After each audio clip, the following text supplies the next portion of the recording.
So, can you get your foot in the door as a set medic or as a COVID compliance officer, aka CCO?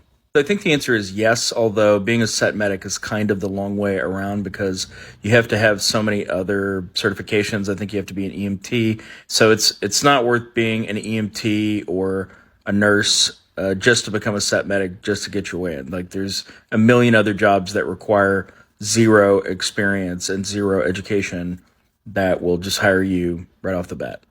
And as a set medic, you don't really have a professional reason to interact with people other than them dying, or somebody getting hurt. So, a set medic wouldn't be my first choice, but that doesn't mean it wouldn't work to some extent. Now, CCO, that's an interesting one. So, the COVID compliance officers, these are positions that didn't exist pre-COVID, right? So it's new. The people that are diving into it are new, and there just aren't veteran COVID compliance officers all across the country. So once you get hired by somebody, the chances that they'll fly you into work somewhere else, that's a possibility. So here's the funny little tidbit I have about being a CCO. Okay, I would have said probably not a great place to strategically get into because I assume that CCOs are going to go away at a certain point once COVID is controlled. And we're not going to have the same safety provisions, which are pretty extreme right now on set. But here's the thing about using the path of the CCO to change or improve your career is I know someone who just did it.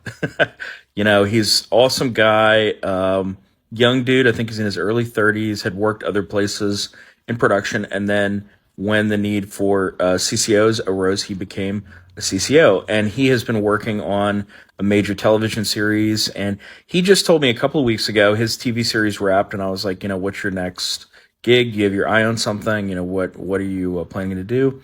And he said, actually, I have a line producer, the line producer of that show, who's like a big time TV line producer.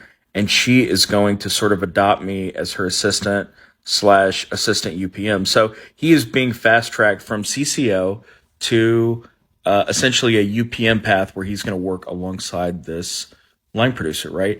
That is an awesome career jump that I would not have predicted, but he did it. He was able to pull it off through relationships. It's because he has relationships with every department.